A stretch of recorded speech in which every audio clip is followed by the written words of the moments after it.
Our speaker this morning is Malcolm Palmer.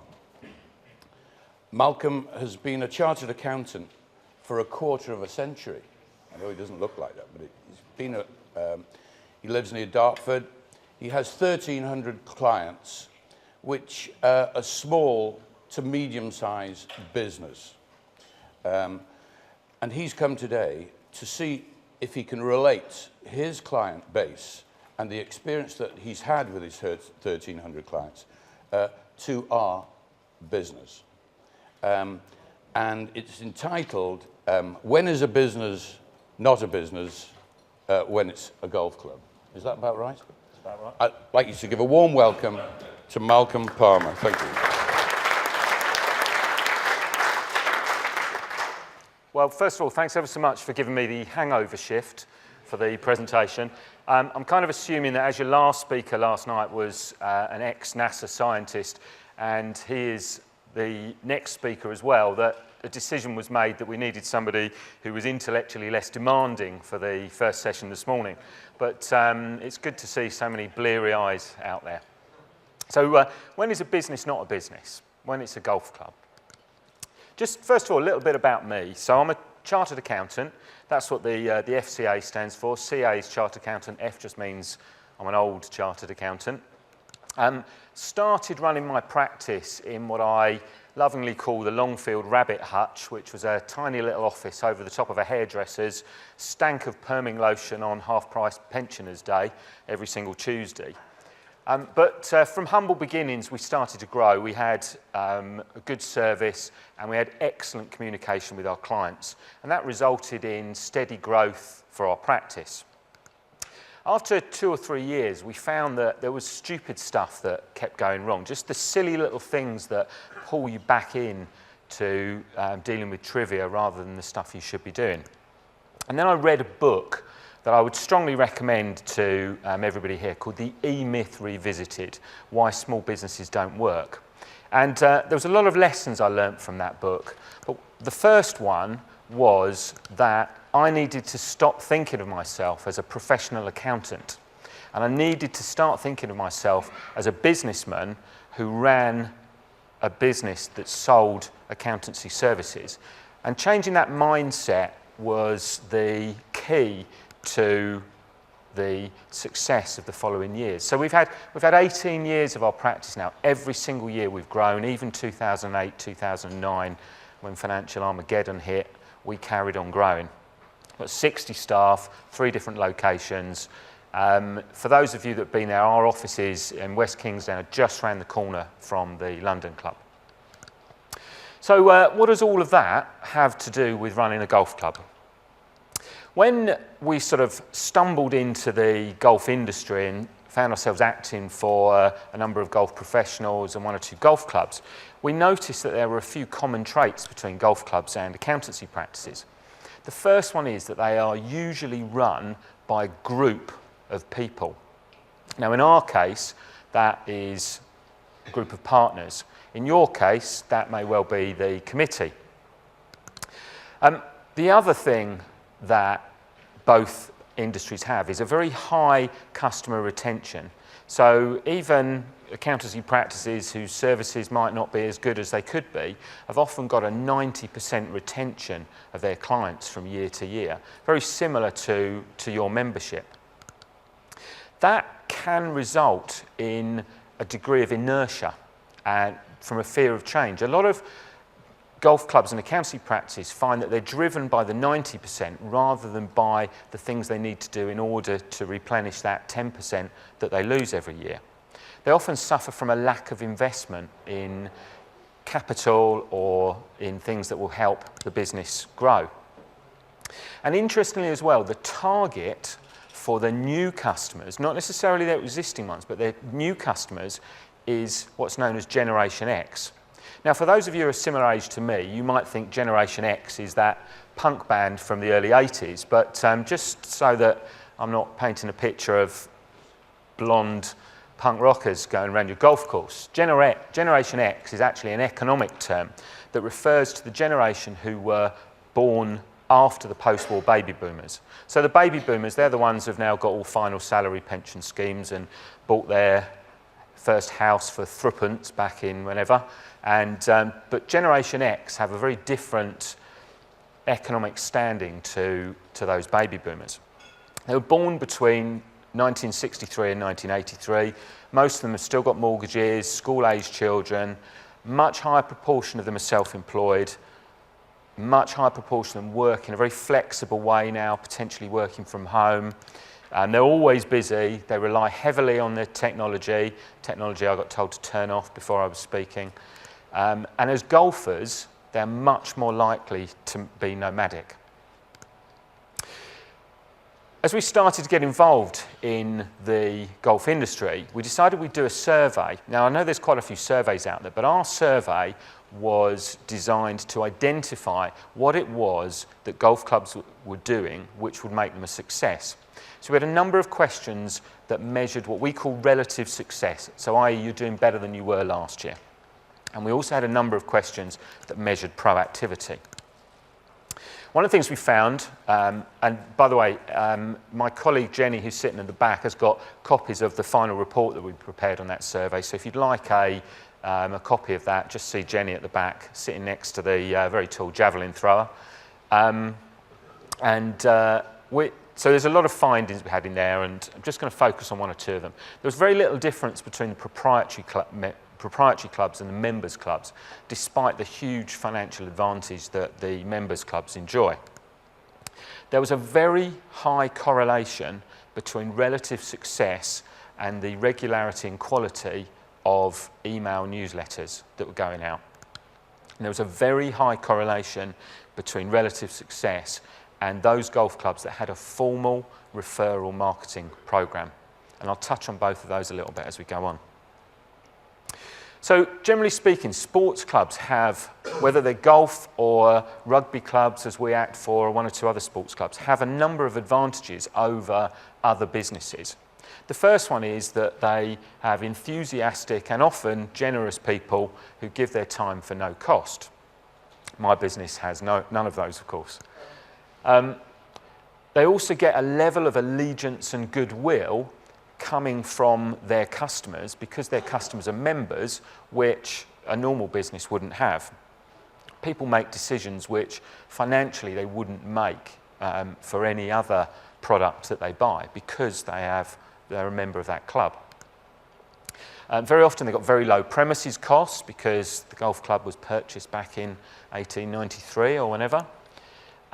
For the members clubs, they've got these big financial advantages in terms of corporation tax, the VAT rules, and sometimes discounts on their rates costs. But there are a number of inherent problems with sports clubs as well compared to normal businesses. First one is that the overriding aim of a normal business is purely financial business success, but in a sports club, it's often sporting success. And that definition of sporting success can vary from member to member. So in sub-clubs, it might all be about whatever it is that the first team is doing, or it might be about the number of people that are playing the sport or the success of the junior side, etc., as opposed to being purely commercial driven. And the biggest one of all is that there's a degree of self-interest within the club which prevents them from making changes that might be required to achieve financial success. In particular, how profits or surpluses that have been made should be used. And this can sometimes result in what we call economic paralysis. So just to give you a little quote, one of my favourite financial quotes from Charles Dickens, the Mr. Micawber character says, annual income £20, annual expenditure £19.19 and 6, result happiness. Annual income £20, annual expenditure £20 and 6, result misery. Back in 2008, when the economy dropped, we saw a number of our clients get themselves into what we call the race to the bottom. So their turnover had dropped and they started to make some cuts to their costs. within a golf club, I think some of the golf clubs are still in that race to the bottom. So if they've made a profit, then often they just make a decision that it's all got to be spent, or out of guilt maybe, they feel they've got to reduce subscriptions. As a result, they end up at a break-even point, and there's no capacity within the finances to spend money on things that might come up as an emergency or some kind of investments. They're also unable to explore new ideas. So we talk to certain golf clubs about some of the marketing things that they might do, but they're frightened to spend £500 on something in case it doesn't work because they haven't got £500 to spend. Whereas if you've got that surplus, you can afford to try a few things out, see what works for your club. The problem with that is that the things that you should be spending that money on will bring in new revenue, will bring in new members. And if you don't spend that, you'll find your income drops again, you'll have to cut more costs, income falls again, and you get into this vicious spiral. Result, misery. And as we all know, there are one or two clubs that have ended up closing down, including a club that my father was a member of for 35 years down in Kent. So, what we're seeing amongst our client base is that actually things haven't been too bad for the last 2 or 3 years for the business-to-business clients. For the clients whose customers are the general public, it's probably more like the last 6 to 9 months there have been a lot of really good positive signs. It's not just what's on the news. I can tell you that my clients are seeing that for themselves. So what can all of you do to benefit from that? Well, one of the things that I get people to think about if they've got a challenge is to imagine that challenge as their own personal mountain. And by the way, I'm grateful to our final speaker today, Steve Backley, for giving me some of this when I first met him 7 or 8 years ago, because this is a way that top sports people think as well. Imagine your own personal mountain. So the top of that mountain is the outcome. So in 3 to 5 years' time, where would you like your golf club to be? In the middle of that mountain is a set of performance goals. These are things that you can measure in numbers. So it might be that you need a certain number of new members per month. It might be that you need a certain increase in the percentage of tee bookings that you've got. Those are the numbers that you need to hit in order to achieve that outcome. At the bottom of the mountain are a whole list of individual actions that you need to take in order to achieve those performance numbers. So, we've pictured our mountain like that. Now we're just going to picture the bottom of our mountain from above. There's a little bird's eye view there with a whole load of these little crosses, and each of those crosses represent the individual things that you need to do in order to achieve whatever outcome you want to get to. And as you look a little bit closer, you notice a strange red line, and some of those crosses are inside that red line and some of the crosses are outside it. Does anybody know what that red line represents? Good. That's your comfort zone. And people that are successful in achieving their strategic plan and achieving their outcome are the ones who are prepared to step outside their comfort zone and do all the things that are on that action plan. So that thought process is something that we've turned into a strategic planning process, and we run this process with quite a lot of our clients. We get them to envisage where they want their business to be in sort of the medium term, maybe 3 years, 5 years' time, whatever time frame works for them. We ask them where they are now. One of my clients just said, complete and utter bloody shambles, Malcolm. We then ask them what's stopping them from getting where they are now to where they want to be, and then we work on the detail, go through all the different elements of their business in order to identify an action plan of the individual steps that they need to take. Now, because of the timing of the session, I haven't got enough time to go through all of the different things that you might look at, but I just thought I'd focus on 1 or 2 areas that are perhaps the most important things for you to pay attention to in doing a strategic plan. The first one is to begin with yourself, because you are the most important people within your golf club. You are the people that are going to get things done. And if you haven't got the time to do those things, then nothing's going to happen.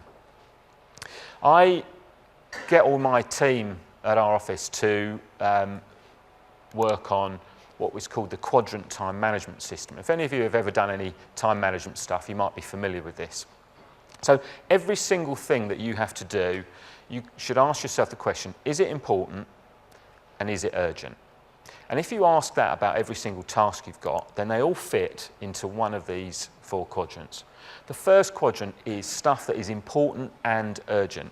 So certain crises that you need to deal with, deadlines that are approaching, maybe a bit of firefighting has to go on. If you spend too long in that particular quadrant, your stress levels will get too high, suffer from burnout, you'll make mistakes, things will go wrong.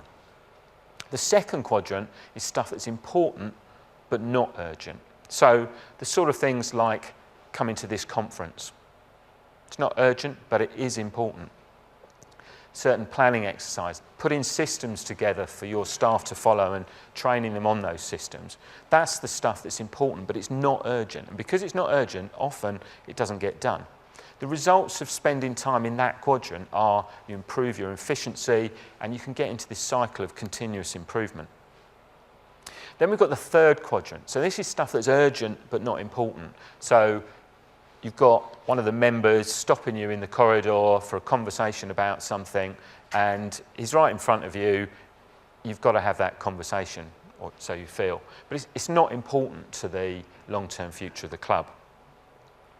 If you spend too much time in that quadrant, then everything becomes very short-term and the business can get out of control. And the last quadrant is not important, not urgent. So dealing with junk email, gossiping with people, you know, there's all sorts of bits and pieces that, that people might do that is not important and not urgent.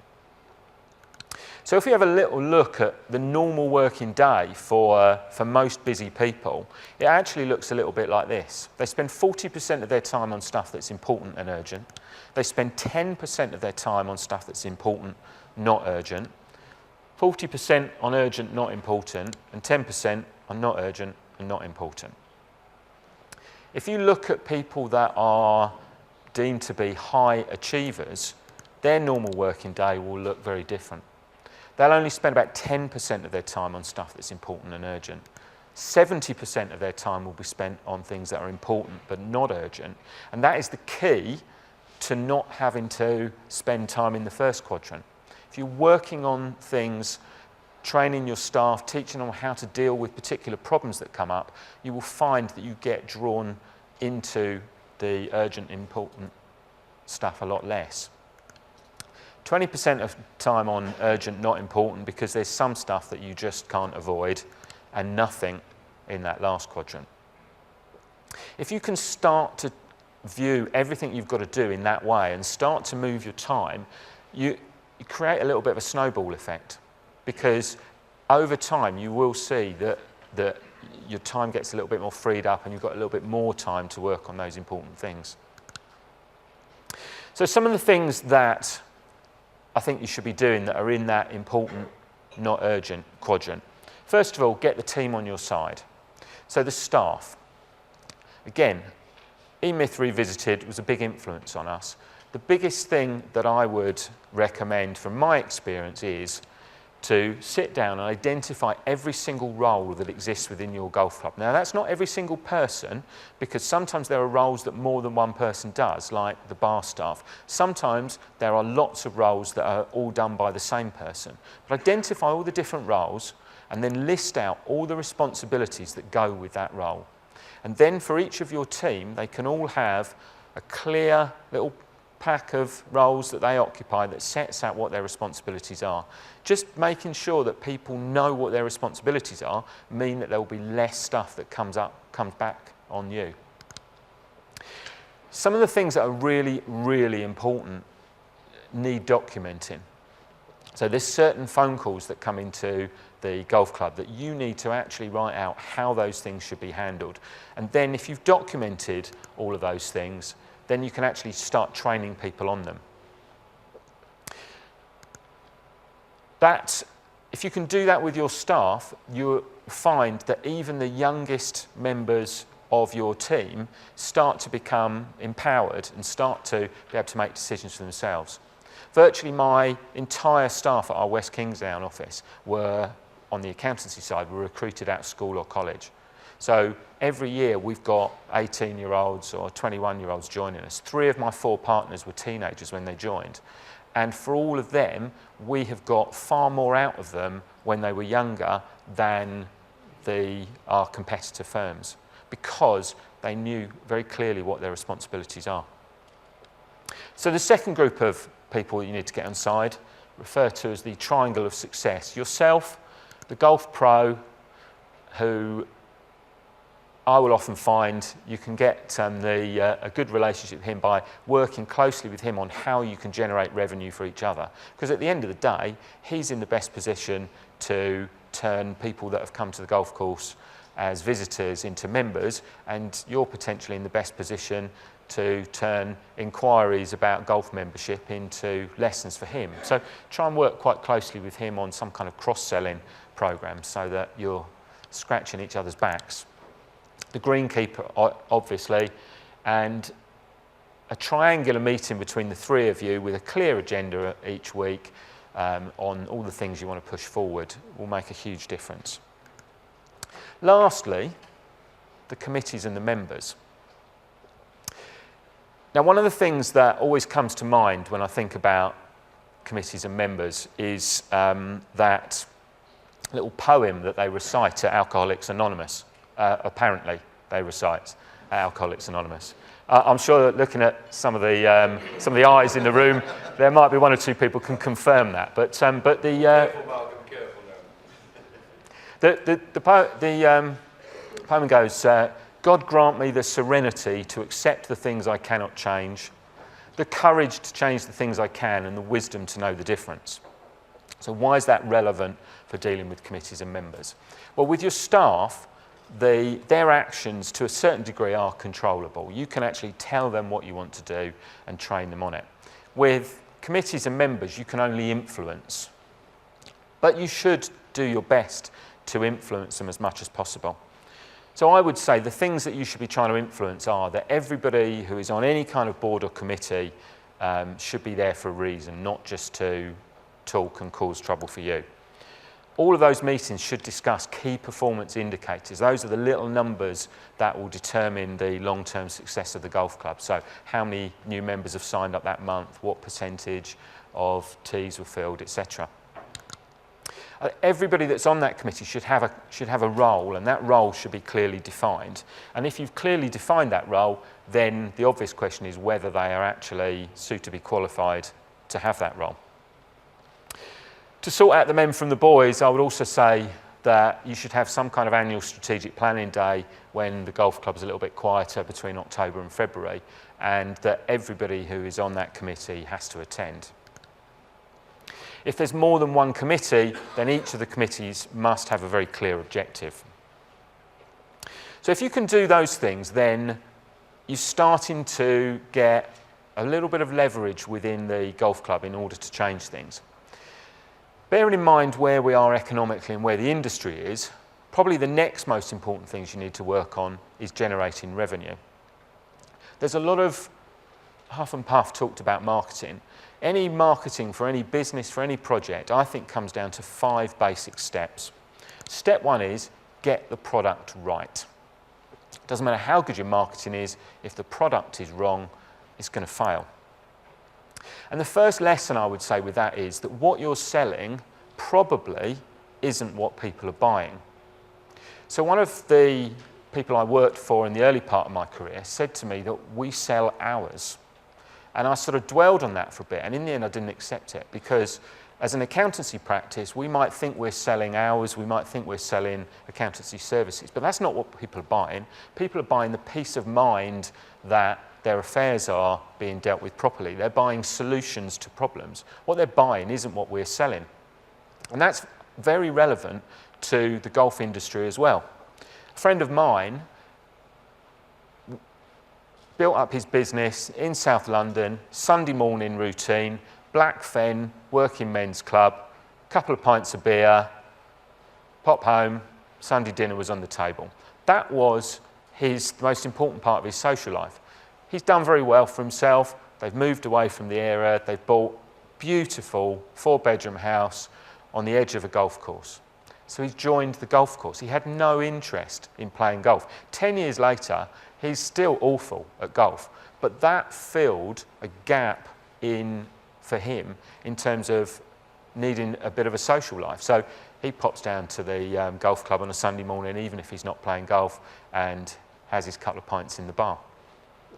So what you're selling, golf, isn't necessarily what people are buying. What's important for any business is to identify their unique selling point. Now, if there's nothing unique about your golf club, try and identify something that your golf club is better at than any other golf club. If it is the quality of the course, fantastic, but there's only going to be one golf club in the local area that's got the best golf course. If your golf club is the friendliest place, then that is your unique selling point. If it's the one that's got the best social scene, if it's actually the easiest golf course to play in the local area, that is your selling point. I love that little line from Cheers, you know, in the song that introduces, those of you that remember Cheers back in the 80s, you want to go where everybody knows your name. And that is a really important thing for golf clubs, that people want to go back to somewhere where people know them. So build on that, get people involved in stuff, keep them informed, really, really important, so they know all the different things that are going on. Look after all the new members that you've got. The most likely members for you to lose in the next 2 years are the ones that you've gained in the last 2 years, because they don't get integrated into the club. So really go out of your way to get them integrated into the Sunday morning golf group or whatever. Pair them up with people deliberately so that they actively get involved.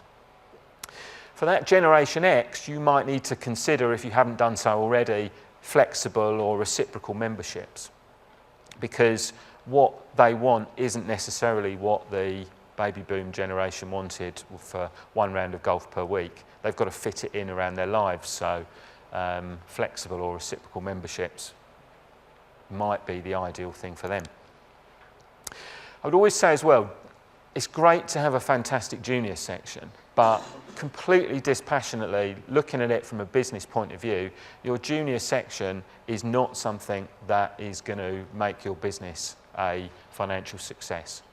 I know in a lot of golf clubs, less than 1% of junior members who are members at 15 are still members at the age of 25, because their lives change so much. Maybe get their mums and dads involved more in the club. That's where you can achieve some financial success. But great for the club to have a good junior team, but it won't make the club financially successful. A lot of people go to the golf club for business reasons. There are lots and lots of self-employed people who get all of their work through word of mouth and through the networking that they do. So what can you do as a golf club manager in order to build on that? First thing I would say is create some kind of business membership category. It doesn't have to be some huge corporate membership thing, just an add-on to a normal membership that allows one of their colleagues to bring some guests down for a round of golf every now and again, and maybe enables them to then get it through the books and claim the VAT and the tax back. But just create something that's a bit of an add-on to usual membership. Make sure your database identifies the professions they're in. Arrange some of those businesses to come and run seminars to your members. Build relationships with networking organisations. The last 10 years, the number of business networking organisations out there has flourished. You've got BNI, 4N, Muesli Mafia, there's so many of them out there. They all need places to go, and why not come to the golf club? A lot of them do breakfast sessions, so some of the places they might go are not open, and potentially they can mix in with some of your members. Potentially you can get some of those businesses to sponsor your email newsletter as well, generate a little bit of income out of that. Maybe if you can get a sales company in to sell them some kind of tea sponsorship. These are all things that will generate revenue and just keep people involved. Step 2, present the product in the best light. So all of your marketing needs to focus on that unique selling point. Get somebody in who's the right marketing person. There's lots of normally ladies out there who have had fantastic careers, had a little career break, are looking for 10, 15 hours a week, you can get somebody in with the right skills to work for your golf club. Make sure your website is updated weekly. If you're really brave, get yourself on YouTube. Promote all the benefits of membership, not just the features. Step 3, identify your targets and how you're going to keep them.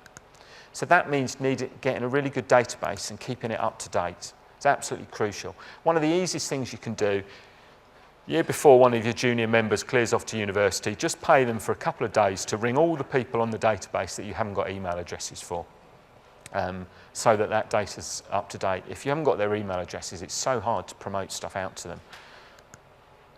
Make sure there's systems for updating the database. Make sure everybody uses that database and doesn't just look on their mobile phone for different people's phone numbers. One of the clubs that we talked to cancelled their Christmas party because of a lack of interest, and then it turned out that they'd only sent the invitations out to about 10% of the members because they were the one in the secretary's assistant's Outlook contacts list, and nobody else in the club had even seen that because they didn't look at the notice board. The young guys or girls in the pro shop as well, train them on what they need to do in order to collect data from people that are visiting the club. Step 4, now this is where the real marketing people get going. The stuff that's in step 4 is what would normally be referred to as marketing. So reach out, spread the word. Amongst the members, that means informative email newsletters. The people that are your target market are still more likely to communicate via email than they are through Facebook or Twitter. Make sure they all know the availability of the club when the tea times are clear, etc. Use competitions as a way of filling some of those unused tea times so that you get people. Everyone likes to win a trophy every now and again, so arrange a competition for a time of the week that is often got lots of empty tea slots, and make sure that all the events that you've got in the bar and restaurant are promoted to members. Beyond that, there's loads of technology you can use. I would say don't get carried away. You could spend huge amounts of time on Twitter, etc., without getting that much benefit from it. The local press always need free stories that they can publish. Make sure those mail shots you send out go out to ex-members. A lot of your members stop being members because their income falls, because they've had children, they haven't got the time. They may well come back again later, but if you keep updating them on what's going on, then they're more likely to come back to you. Do some deals with perhaps a local house builder, so that when they're selling their houses, they're giving away some discounts to come and use the local golf course. And if you're really brave, get yourself out to some of the local events, the local village fete, etc. Chip a ball in a bucket type thing to try and just raise a little bit more awareness about the golf club. Referral marketing, for those who don't know, is word of mouth marketing, but referral marketing is actually how you can maximise that. So I know a lot of golf clubs have a refer a friend incentive scheme. On our survey, that appeared to be something that generated new members, but when we actually separated out the clubs that had refer a friend schemes between those that did regular email newsletters and those that didn't, it was only the ones that did regular email newsletters where the refer a friend scheme seemed to work. If people don't know about it, then it's not going to bring new members in. Potentially referral agreements with local hotels and businesses so that you recommend them and they recommend you. Deals with local charities. I know there's a lot of time and money you can give away to charities, but they often have fantastic databases. They often have great communication tools. If they want to use your premises, if they want you to support them, just ask for something back, a little promotion out for the golf club to everybody that they know. Find out the local winter sports clubs. All sort of pack up around April time, and maybe do some deals with them to have their society days come to you.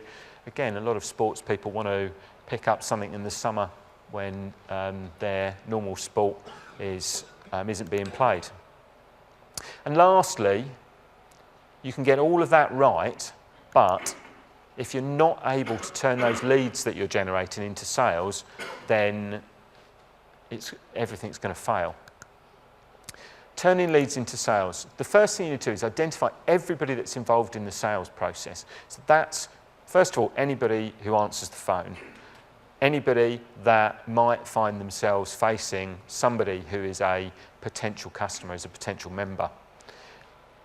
Identify who they are and get them trained so they know exactly what to do. You might think it's common sense, but what you think is common sense isn't common sense to everybody. So train them on how you want to deal with those situations. Make it as easy as possible to buy whatever they want to buy or book a round of golf.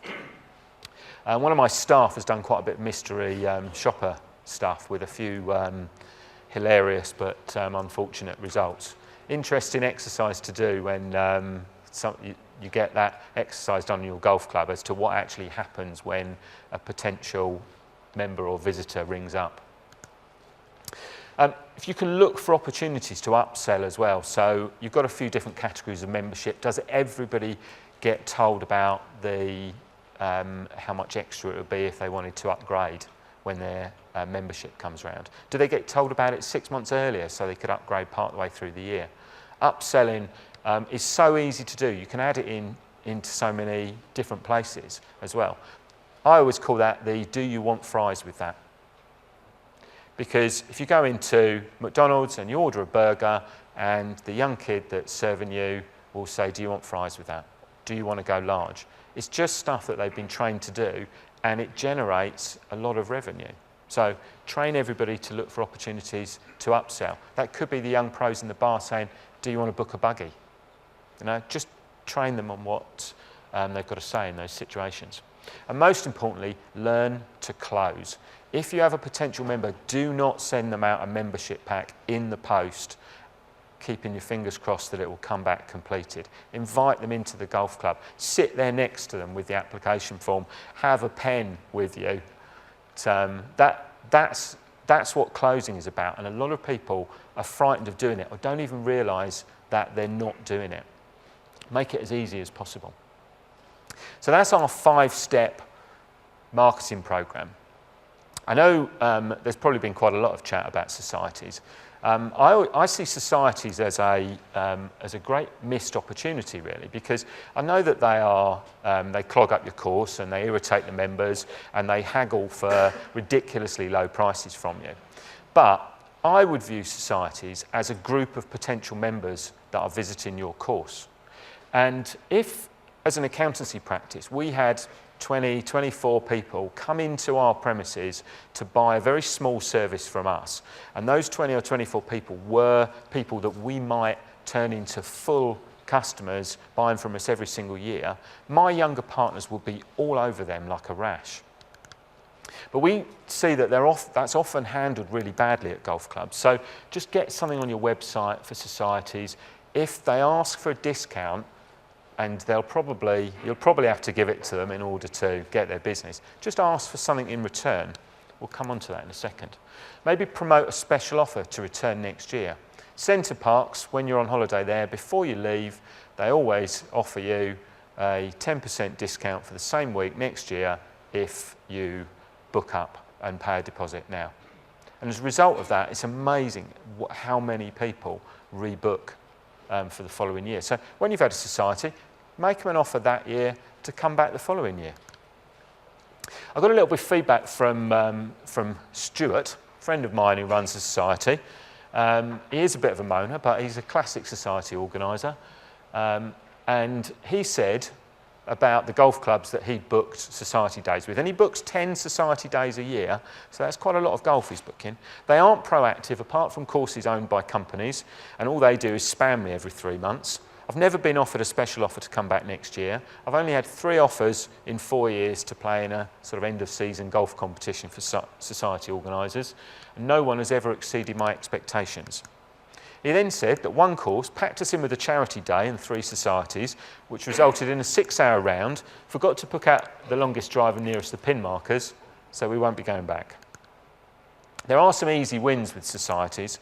Welcome the organiser on arrival, offer a free lesson for whoever comes last, tell the golf pro, that's a great bit of business, it always gets a laugh. they're all bored with getting wooden spoons. A friend of mine, Tim's got, his wife's got a drawer full of wooden spoons at home now, but little offer from the pro for a free lesson. Only give out that discount on condition that every single person that attends that society day has one of your marketing packs. And in there will be an application for membership, special offers for the pro, the shop, etc. Make that a condition of giving those societies a discount. Get a letter out or an email the following day. These are really easy to do. Write a letter or email that includes every single possible thing that you might want to say. So the first line might be something like, really sorry we couldn't get the sun to come out for you, / glad the weather was fantastic for you. Get everything in there and just delete the things that don't apply, and make sure you get that out the following day when the day is memorable. If you can do all those things, then on your personal mountain, hopefully you should start hitting some of those performance goals. But maybe you're doing the wrong things. Maybe those things need to be tweaked a little bit. We always say as accountants, if you can measure it, you can manage it. So make sure you've got some good management accounts that come out on a monthly basis, but don't let the accountant run the show. Accountants can be very focused on costs and not focused enough on revenue generation. So maybe have some targets, but don't beat yourself up too much if you're not hitting them. Set some budgets, but as we all know with budgets, if people have got a budget, they will spend it, whether the golf club needed that money to be spent or not. If they haven't got a budget, they won't spend the money, even if it's desperately important that they do. Make sure there are some funds set aside for what I'd call growth expenditure, so for some training things, for marketing costs, etc. Measure as many of those key performance indicators as you can, whatever's important to your golf club. Measure the average age. Measure where different leads are coming from. Is it repeat business? Is it from adverts you've run? Is it from recommendations from your members? If you measure that stuff, then you can work out what's working and what isn't. Make sure every single aspect of the golf club has got its own separate accounts. So the bar, the course, etc. Now we've pulled all that together into a strategic planning day that we will run with golf clubs. So the start of that day will identify the golf club's vision, we'll look to talk about whatever the existing strengths are and how we protect those. We'll run through systems and procedures, look at all the sources of income and marketing for each different source of income. And then at the end of the day, we'll look to put together an action plan and a way that you're going to make that happen. One of the nice little testimonials that we got from one of our golf clubs. Some of the other things that we do, we are a firm of chartered accountants, so we do accounts, we deal with the corporation tax of golf clubs, audits for those whose constitution requires it. There is something now called an assurance review, which falls short of a full audit, but actually allows you to get a little bit of assurance about the financial systems and controls within your golf club. We have a chef, specialist chef, who does reviews your restaurant's offering and its systems for cost savings and how you can improve the restaurant, get more people in there. Jenny, who's with me today, is our referral marketing expert, and we also have a guy called Chris Bullman who will do sales training to help your team on getting more business in. So I think I have about 1 minute left, which is pretty good timing. I had to speed up a little bit in the last 5. We are running our survey again over the course of the winter. And if you'd like to take part in that, there's only 18 questions, sort of multiple choice type questions. If you take part, we'll give you a free report to show you where you sat in the little league table of performance, where you sat in the league table of proactivity, and all the things that we found out. You can have a chat with Jenny, who's got a load of those printed out, or if you prefer to do that online, that is the email address that you need to go on to do that. So, it's 10:15.